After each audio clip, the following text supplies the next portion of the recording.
గెలుపు కోసం హస్తం శ్రేణులు రోడ్డెక్కి తమ అభిమానాన్ని చాటుకుంటూ పార్లమెంట్ ఎన్నికల యుద్ధానికి సిద్ధమయ్యారు. పలు గ్రామాల నుండి బుధవారం హస్తం శ్రేణులు తరలివచ్చి పాపనపేట కార్నర్ మీటింగ్ లో పాల్గొన్నారు.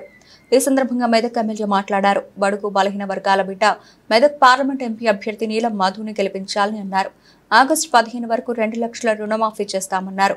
మండలంలోని పలు గ్రామాల భారస నాయకులు భారీ సంఖ్యలో తమ పార్టీకి రాజీనామా చేసి హస్తంగూటికి చేరారు. పార్టీ మండల అధ్యక్షుడు గోవింద్ నాయక్ వారికి కండువా కప్పి పార్టీలోకి ఆహ్వానించారు. మనస్ఫూర్తిగా మరి పేరు పేరున నమస్కారాలు, అభినందనలు, ధన్యవాదాలు తెలియజేసుకుంటా ఉన్నాం. ఇక్కడున్న మా మహిళా సోదరుమణులకు కూడా ప్రత్యేకంగా పేరు పేరున చేతులు జోడించి నమస్కారం.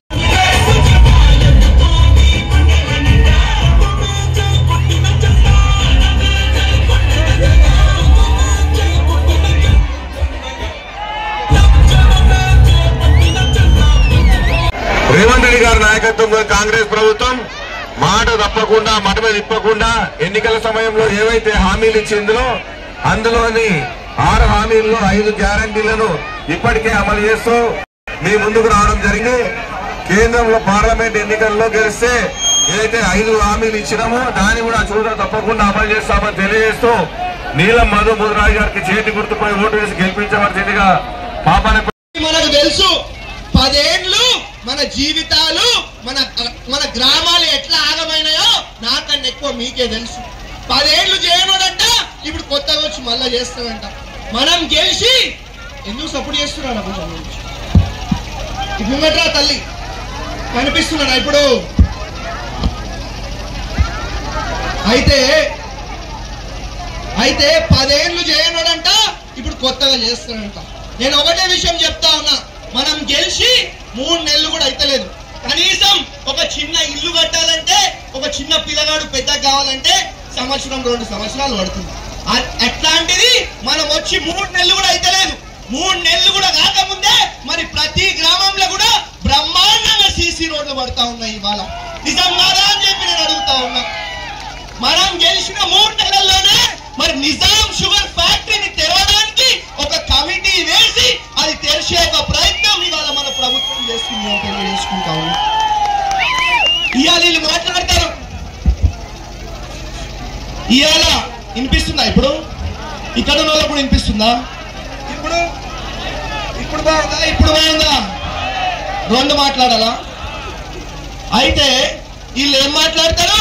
మేము 7 రూపాయల అమ్మవారి గుడికి 100 కోట్లు ఇచ్చినాము అని చెప్పి చెప్తా ఉన్నారు. నేను ఒకటే అడుగుతా ఉన్నా, 10 ఏళ్ళు వీళ్ళ దగ్గర ప్రభుత్వము మరి 100 కోట్లు ఎందుకు ఇవ్వలే అంటే ఎన్నికలు అయ్యే ముందు ఒక నెల రోజుల ముందు ఒక పేపర్ తీసి మన ముఖాల మీద కొడితే అయిపోతుంది అనుకుంటున్నారా అని చెప్పి నేను అడుగుతా ఉన్నా. నిజం కాదా?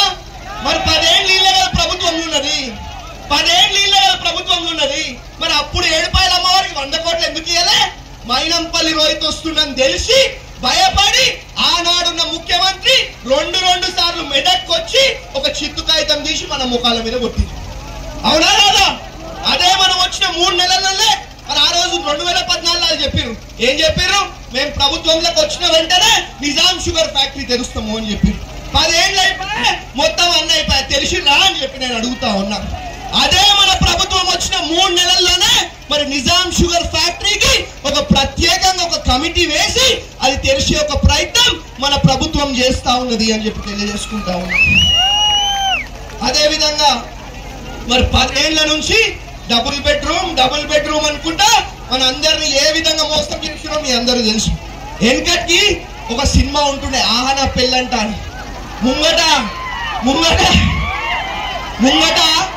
ఒక కోడిని ఆలాడదీసి ముంగట తెల్లన్నం పెట్టి ఇదే కోడనం తిను అంటున్నాడు. అట్లా ఏదో ఒక దగ్గర ఒక డబుల్ బెడ్రూమ్ ఇల్లు కట్టి మీ అందరికి ఇచ్చేస్తాం మీ అందరికి వచ్చేస్తాయి అని చెప్పి 10 ఏళ్ళు మనం మోసం చేయడం జరిగింది. మనం అట్లా ఎప్పుడు కూడా మోసం చేయలే. ఇవాళ ఏ గ్రామంకి పోయినా ఇంద్రం మిల్లులు కనిపిస్తా ఉన్నాయి. నేను చెప్పే అవసరం లేదు, మన కళ్ళ ముందు కనిపిస్తా ఉన్నాయి. లేవా ఇంద్రం మిల్లులు? కాబట్టి ఎప్పుడు కూడా కాంగ్రెస్ ప్రభుత్వం మన ఇంద్రమ్మ రాజ్యం మనం మోసం చేయలే. చెప్పిన మాట ప్రతి ఒక్కటి కూడా నిలబెట్టుకున్న ప్రభుత్వం రాజ్యం మన ఇంద్రమ్మ రాజ్యము అని చెప్పి తెలియజేసుకుంటా ఉన్నాం. కాబట్టి ఇలా ఒకటే చెప్తా ఉన్నా, ఏడికి పోయినా టిఆర్ఎస్ పార్టీ అనేది ఖతం అయిపోతుంది, ఖాళీ అయిపోతుంది, దాని ఖేల్ ఖతం, దుకాన్ బంద్ అయిపోయింది అని తెలియజేసుకుంటా ఉన్నాను. ఇవాళ నేను నిన్న మొన్న కూడా చెప్పడం జరిగింది, ఇవాళ వీళ్ళు మెదక్కి వచ్చి పెద్ద పెద్ద మాటలు మాట్లాడుతారు, ఈడికొచ్చి పెద్ద పెద్ద మాటలు మాట్లాడు కాదు బిడ్డ. మీ సిద్దిపేటలో ఓట్లు వస్తలేవు, గజ్వేల్లో ఓట్లు వస్తలేవు, సిరిసిల్లలో ఓట్లు వస్తలేవు. వీళ్ళ దుకాణాలన్నీ బంద్ అయిపోయినాయి, వీళ్ళకి మెంటల్ ఎక్కి పిచ్చెక్కి వాళ్ళు ఏం మాట్లాడుతారో వాళ్ళకు కూడా అర్థమైతలేదు.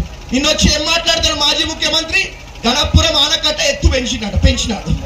ఏమే ప్రభాకరణ పెంచిండా అంటే వీళ్ళకి ప్రభుత్వం పోయినాక కూడా వీళ్ళకి బుద్ధి రాలే, ఇంకా గవ్వే పనికిరాని మాటలు, గవ్వే పచ్చి అబద్ధాలు ఆడుతా ఉన్నారు అని చెప్పి తెలియజేసుకుంటా ఉన్నా.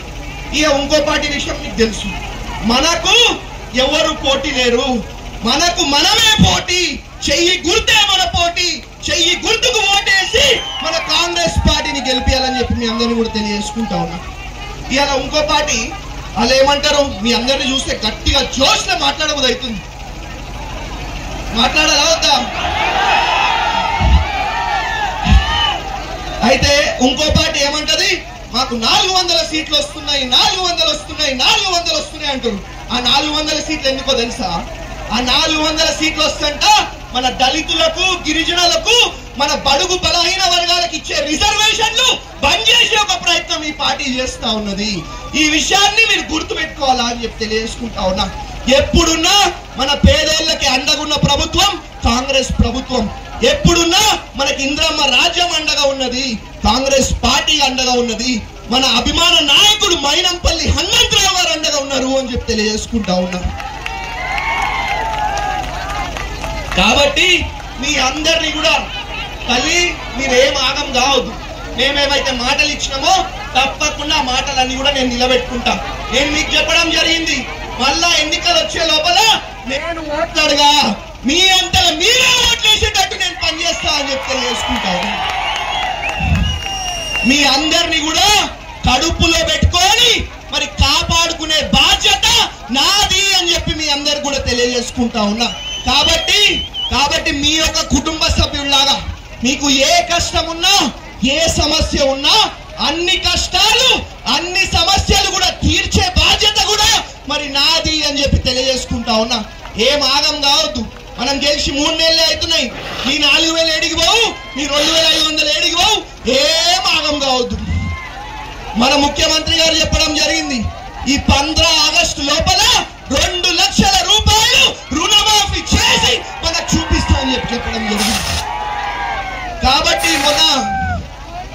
మన గౌరవ ముఖ్యమంత్రి గారు మెదక్ పట్టణంకి వచ్చినప్పుడు ఏడుపాయల అమ్మవారి సాక్షిగా, మెదక్ చర్చి సాక్షిగా చెప్పడం జరిగింది, 15 ఆగస్టు లోపల 2 లక్షల రూపాయలు రుణమాఫీ చేసి చూపిస్తాము అని చెప్పడం జరిగింది.